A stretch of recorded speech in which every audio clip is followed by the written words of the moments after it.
तो आप शरीर की वासनाओं से नहीं बल्कि आत्मा से संचालित हैं। जिस मनुष्य में मसीह का आत्मा निवास नहीं करता वह मसीह का नहीं है। वचन कहता है अगर हम आत्मा के द्वारा जीवन मिला है तो हम लोग आत्मा के अनुसार ही हम लोग जीवन को आगे बढ़ाएं। आत्मा के अनुसार ही हमारा जीवन का संचालन होता है। और आत्मा के अनुसार जीवन कैसा? यीशु के अनुसार मनोभाव। और यीशु के अनुसार मनोभाव क्या हम लोगों ने सुना? वचन के अनुसार जीवन। जब हम वचन के अनुसार जीवन जीते हैं तभी आत्मा के अनुसार जीवन जीते हैं।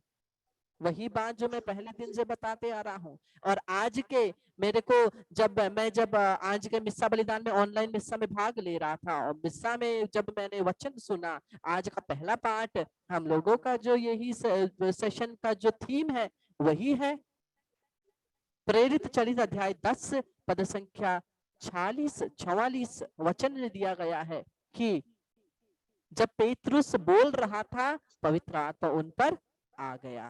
जब पेतरुस बोल रहा था पवित्र आत्मा उन पर आ गया, जो हमारे इस रिट्रीट का थीम है। और वचन के अनुसार जैसे वचन कहता है आत्मा में संचालित जीवन। आत्मा में संचालित जीवन कैसे? वचन में संचालित जीवन। हम पढ़ते हैं रोमियो के नाम का पत्र 8 पद संख्या 11 अध्याय 8 पद संख्या 11वां पद, जिसने ईसा को मृतकों में से जिलाया, यदि उसका आत्मा आप लोगों में निवास करता है तो जिसने ईसा मसीह को मृतकों में से जिलाया वह अपनी आत्मा द्वारा जो आप में निवास करता है आपके नश्वर शरीर को भी जीवन प्रदान करेगा। वचन क्या कहता है? जिस पवित्र आत्मा ने यीशु को मृतकों में से जिलाया है, जिस आत्मा ने प्रभु यीशु को पुनः जीवित किया है, वही पवित्र आत्मा आप में और हम में है।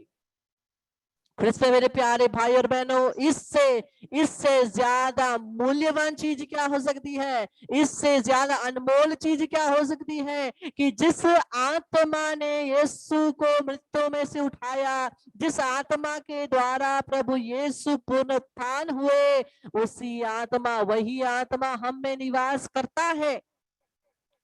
और अगर पवित्र आत्मा ने प्रभु यीशु को पुनर्जीवित होने के लिए, उसी आत्मा ने पुनर्जीवित किया, उसी आत्मा ने यीशु को मृत्यु में से जिलाया, तो क्या वो पवित्र आत्मा जब हम में आएगा, जब वो पवित्र आत्मा हम में वास करेगा, हम में कोई बदलाव नहीं लाएगा?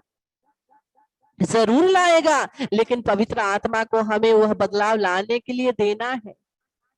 हम लोग पवित्र आत्मा के प्रार्थना करते हैं, बोलते हैं पवित्र आत्मा आजा, अपने अभिषेक से भर दे, अपने कृपा वरदानों से भर दे। लेकिन कृपा वरदान से आत्मा के भरने के बाद भी हम जैसे के तैसे हैं तो कुछ फायदा नहीं है, कुछ फायदा नहीं है।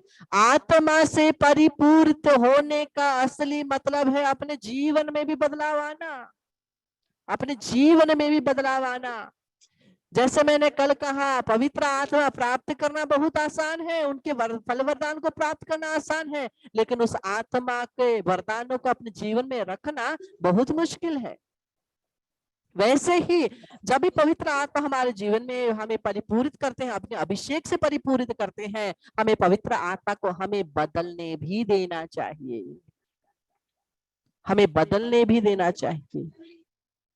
हम लोग ज्यादातर केवल प्रार्थना करते, पवित्र आत्मा आप आए हैं, मुझे ये वरदान प्रदान कर, मुझे चंगाई दे दे। ज्यादातर करिश्माई चंगाई, करिश्माई रिट्रीट में वही होता है, हम करिश्माई रिट्रीट आए हैं, हमें चंगाई चाहिए। इसीलिए पवित्र आत्मा को पहले हमें बदलने के का मौका देना है। पवित्र आत्मा को क्या बदलने का मौका चाहिए? जरूर चाहिए, हम ही उन्हें अनुमति नहीं देते हैं। पवित्र आत्मा हमारे जीवन में कुछ भी कर सकते हैं, विश्वास करते हैं कि नहीं? कितने लोग विश्वास करते हैं कि पवित्र आत्मा हमारे जीवन में कुछ भी कर सकते हैं? हाथ उठाइए तो। हाँ, वो ईश्वर का आत्मा है, किसी चीज से भी लिमिटेड नहीं है, सीमित नहीं है।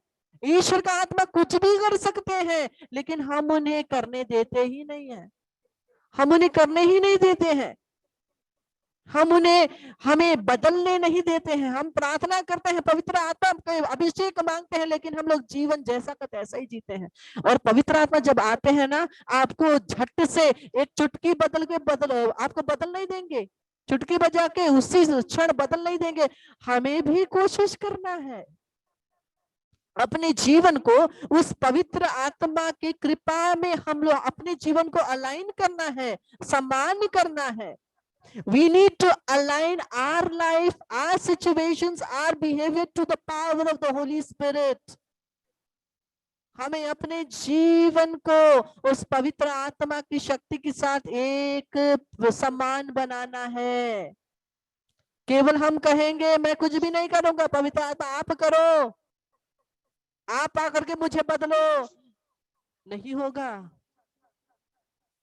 पवित्र आत्मा हम देखते हैं यीशु जहां भी गए जो भी चीज थी वो वैसा का वैसा नहीं रहा। वहां बदलाव आई, जरूर बदलाव आई, आया कि नहीं? यीशु जहां भी पैर लगाते, जहां भी जाते, वहां सब कुछ बदल जाता। और वही आत्मा तो हमारे साथ है। तो जब हम कहीं जाते हैं, वहां पे कुछ क्यों नहीं बदलता है? अगर हम पवित्र आत्मा में जी रहे हैं, पवित्र आत्मा का फल वरदान मांग रहे हैं, क्यों उस पवित्र आत्मा की शक्ति को अपने जीवन में चलता नहीं देख सकते हैं? हमें ये प्रश्न आज अपने से खुद से पूछना है। हाँ, खुद से पूछना है। जब हम एक जगह में पैर रखते हैं, एक कमरे में पैर रखते हैं, वहां कुछ भी जैसा का तैसा नहीं रहना है। कोई भी शैतान की शक्ति जैसी की तैसी नहीं रहनी है, उसे भाग जाना है, क्योंकि पवित्र आत्मा का अभिषेक है, ईश्वर का आत्मा है, कोई संसार का आत्मा नहीं, ईश्वर का आत्मा है। इसलिए हमें प्रश्न पूछना है, क्या चीज है जो मुझे रोक रही है उस अभिषेक के साथ, पर पवित्र आत्मा की कृपा के साथ मेरे जीवन को एक बनाने के लिए क्या है जो मुझे रोक रहा है? वो चीज को हमें याद करना है। केवल हमें वचन सुनकर के काफी नहीं है, हमें अपने आप को भी जांचते जाना है, प्रश्न पूछना है। और जैसे जैसे हम लोग पंतेकोस्त के पर्व के पास जा रहे हैं, ये प्रभु मुझे बहुत सारी बातें मुझे दिखा रहे हैं। और ये बात प्रभु ने आज मुझे दिखाई है कि बहुत सारे लोग हर साल पेंटेकोस्त के पर्व के लिए तैयार करते हैं, करिश्माई प्रार्थनाओं में भाग लेते हैं, पवित्र आत्मा के अभिषेक को प्राप्त करते हैं, लेकिन उसके बाद फिर जैसा का तैसा सब कुछ क्यों रहता है? उसके बाद कुछ बदलाव क्यों नहीं आता है? उसके बाद केवल हमारे जब हम किसी के ऊपर प्रार्थना करते हैं, वो चंगाई क्यों नहीं प्राप्त करते हैं? जहां पवित्र आत्मा आते हैं, पवित्र आत्मा सब कुछ नया कर देते हैं। जब हम पवित्र आत्मा की शक्ति को हमारे शरीर में, हमारे परिवार में, हमारे आसपास, हमारे घर में पुकार पुकार कर बुला रहे हैं, क्या कुछ बदलाव हो रही है?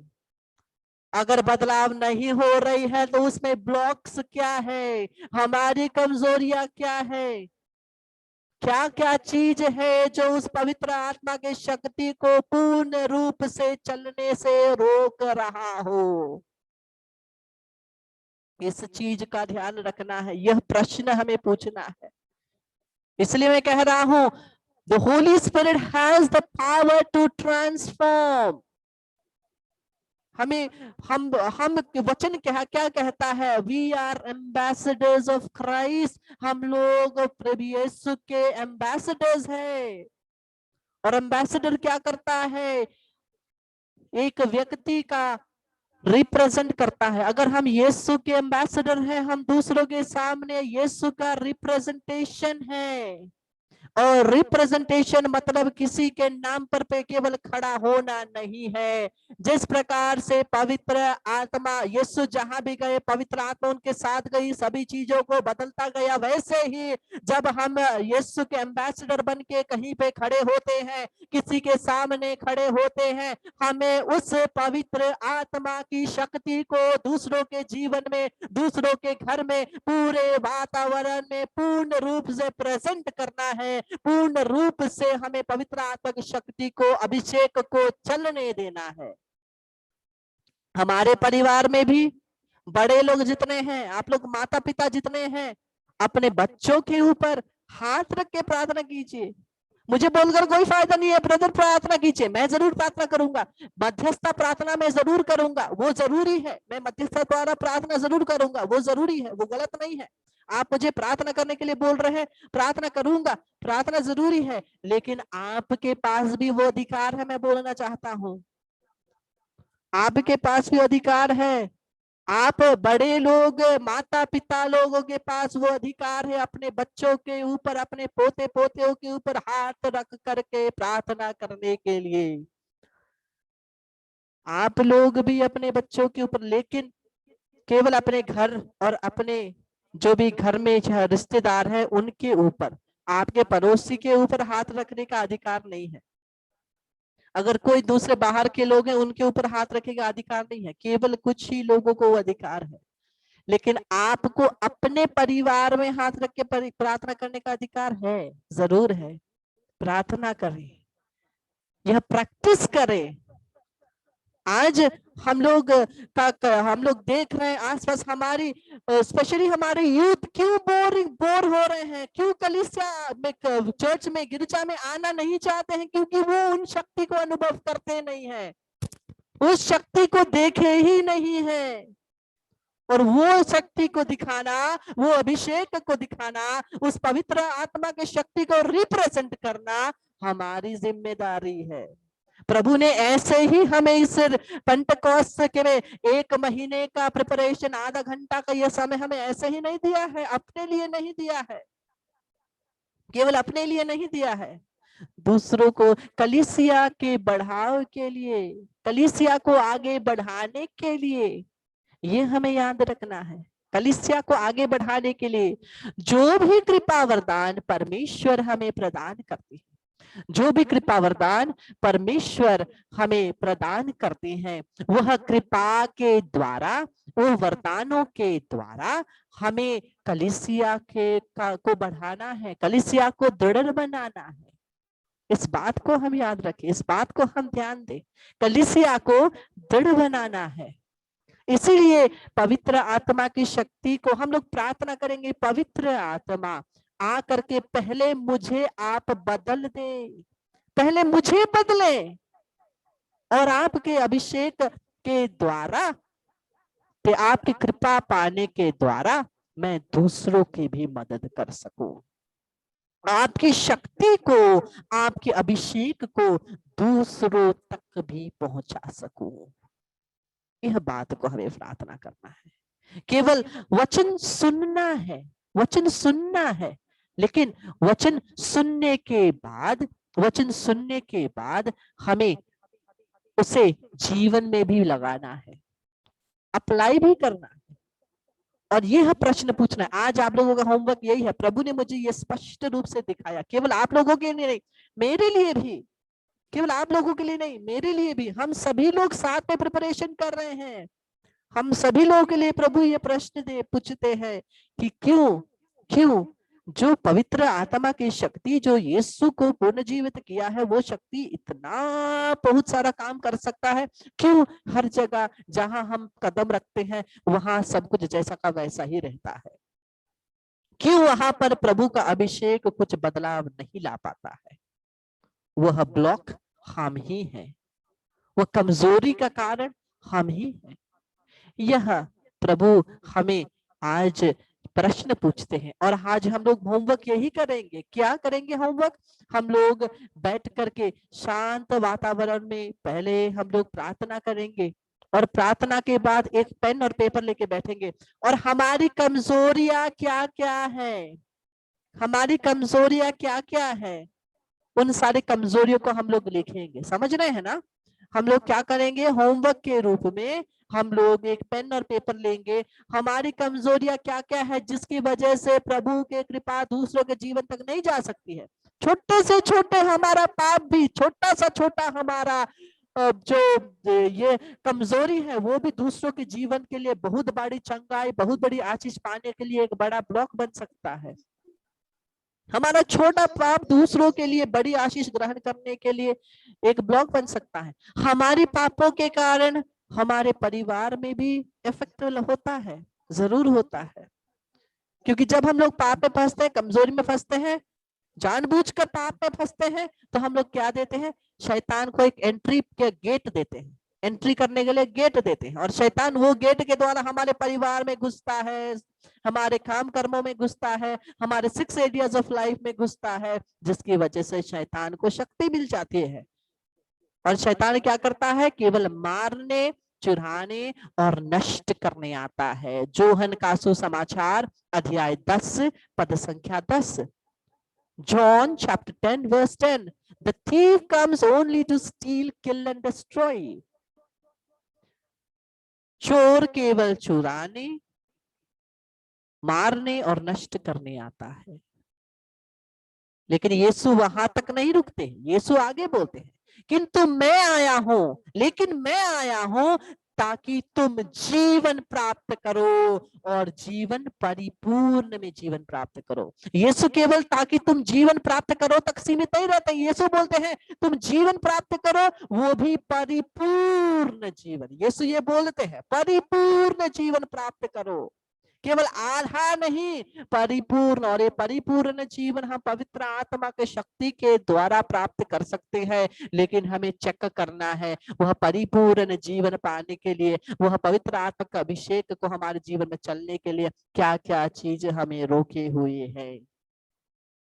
और इसको हम लोग जब लिखेंगे, जब हम लोग ये होमवर्क करेंगे, अपनी कमजोरियों को एक दूसरे को, परिवारजन को मत दिखाइए, किसी को भी मत दिखाइए। जो भी आप लोगों ने लिखा है वो आप अपने पास रखिए। और उसके बाद आप पढ़ेंगे रोमियो के नाम का पत्र अध्याय 8 पद संख्या 26। रोमियो के नाम का पत्र अध्याय 8 पद संख्या 26 वचन कहता है, आत्मा भी हमारी दुर्बलता में हमारी सहायता करता है। हम ये नहीं जानते कि हमें कैसे प्रार्थना करनी चाहिए, किंतु हमारी अस्पष्ट आहो द्वारा आत्मा स्वयं हमारे लिए विनती करता है। कि आत्मा हमारी दुर्बलताओं में हमारी सहायता करता है। हम ये सभी को लिखेंगे और बोलेंगे, पवित्र आत्मा आप मेरी दुर्बलता, ये सब मेरे जीवन की दुर्बलता है, मेरी दुर्बलता में आप आइए। पवित्र आत्मा मेरी दुर्बलता में आप आइए। यही हम लोग प्रार्थना करेंगे, पूरे हृदय से प्रभु के पास समर्पित करेंगे। और यही होमवर्क करके हम लोग कल वापस आएंगे। फिर मैं बताऊंगा उस कागज को आपको क्या करना है, ठीक है। वो कागज में आप सभी कमजोरियों को लिखिए। और यह रोमियो के नाम का पत्र 8 का 26 आप पढ़िए। और ये प्रश्न हम लोग को अपने आप को पूछते जाएंगे कि क्या मेरी कमजोरियां है जिसकी वजह से, लेकिन प्रभु दयालु है, हमें क्षमा करेंगे और पवित्र आत्मा हमें उन कमजोरियों से निकलने के लिए शक्ति देंगे। इसलिए प्रभु मुझे दिखा रहे हैं ये सभी बातें। अगर पवित्र आत्मा हमें और प्रभु हमें इन सभी से निकलने की शक्ति नहीं दे दे तो प्रभु ये नहीं दिखाते। क्योंकि प्रभु कहीं पर अटका करके हमें अशांत करके नहीं छोड़ते हैं। प्रभु हमें इन सभी चीजों से बाहर निकालना चाहते हैं, इसलिए हमें दिखा रहे हैं, इसलिए हमें बता रहे हैं। और यही प्रभु का संदेश मैं आपको आज देता हूं। प्रभु यही हमसे कह रहे हैं और हम लोग इस होमवर्क को करें। और यह वचन के द्वारा जब हम लोग इस होमवर्क करेंगे, यह प्रभु के संदेश के द्वारा है। और इसलिए प्रभु हम एक एक को स्पर्श जरूर करेंगे। तो ये होमवर्क हम लोग करना नहीं भूलेंगे। और आइए हम लोग प्रभु की आराधना करते हुए आज तीसरा दिन हम लोग अपने घर के लिए प्रार्थना करेंगे कि हमारे घरों को प्रभु स्पर्श करें।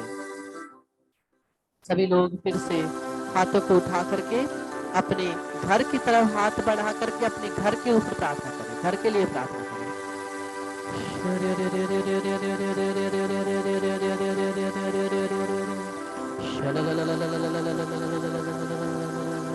हबाल हबाल हबाल हबाल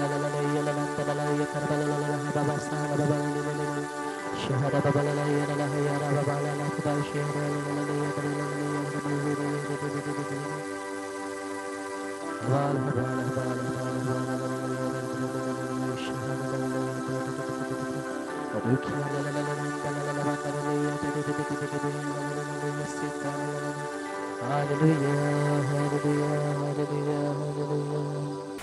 प्रणाम मरियम, कृपा से पूर्ण, प्रभु तेरे साथ है, धन्य तू स्त्रियों में और धन्य तेरे गर्भ का फल यीशु।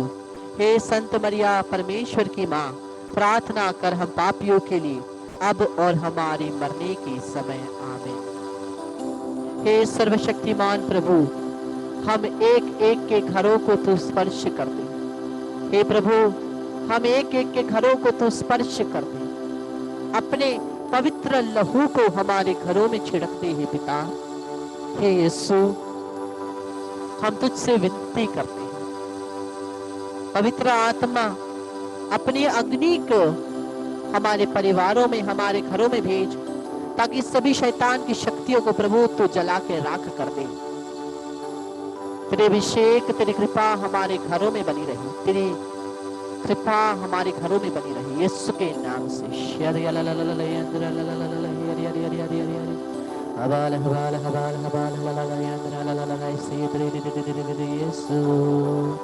पवित्र यीशु क्रिस्त के नाम से, उनकी क्रूस की शक्ति के द्वारा, पवित्र लहू की शक्ति के द्वारा, यीशु के नाम से हमारे सभी के घरों से सभी शैतानी शक्तियों को, रोग की शक्तियों को, सभी विचक्राफ्ट को तोड़ कर केवल यीशु क्रिस्त के चरणों में फेंकते हैं। यीशु के नाम से सभी शैतान की शक्तियों को, सभी अशुद्ध आत्माओं को, सभी विचक्राफ्ट को यीशु के नाम से तोड़कर यीशु क्रिस्त के चरणों में भेजते हैं। वहां पवित्र यीशु के लहू से बांधते हैं ताकि वापस ना, यीशु के नाम से।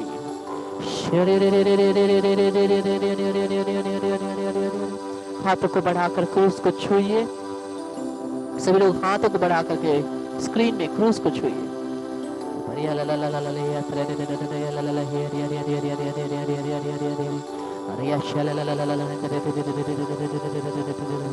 उस अग्नि को, उस पवित्र आत्मा की वाइब्रेशन को अपने शरीर में आते हुए महसूस कीजिए। पवित्र आत्मा इसे आप जैसे स्क्रीन को छू रहे हैं, क्रूस को छू रहे हैं, उस पवित्र आत्मा की शक्ति को अपने शरीर में आते हुए महसूस कीजिए। करंट सा महसूस है, एक वाइब्रेशन सा महसूस है।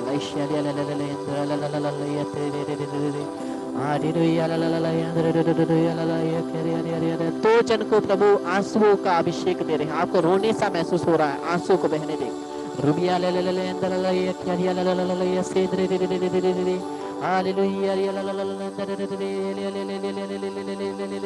अपने अभिषेक को भेज दे। क्रूस की शक्ति के द्वारा हमारे शरीरों से सभी रोग की शक्ति तबाह हो जाए। यीशु के वचनों की शक्ति के द्वारा, क्रूस की शक्ति के द्वारा सभी रोग की शक्तियों को, सभी शैतान की शक्तियों को यीशु के नाम से बिना किसी को छोड़े हमारे परिवारों से, हमसे, हमारे शरीर से निकाल फेंकते हैं यीशु क्रिस्त के चरणों में, और वहां प्रभु यीशु के पवित्र लहू से बांधते हैं ताकि वापस ना आए।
कृपा से पूर्ण प्रभु तेरे साथ है, धन्य तू स्त्रियों में और धन्य तेरे गर्भ का फल यीशु। ये संत मरिया परमेश्वर की माँ, प्रार्थना कर हम पापियों के लिए अब और हमारे मरने के समय। आमीन। पिता और पुत्र और पवित्र आत्मा की बड़ाई होवे, जैसे वे आदि में थी, अब है, काल तक सदा रहेगी। आमीन। मरिया क्रिस्तनों की सहायता हमारे लिए प्रार्थना कर। यीशु का अति पवित्र हृदय, तेरा राज्य आवे। क्रूस का चिन्ह पिता और पुत्र और पवित्र आत्मा के नाम पर, आमीन। Praise the Lord, hallelujah. Krishna मेरे प्यारे भाई और बहनों,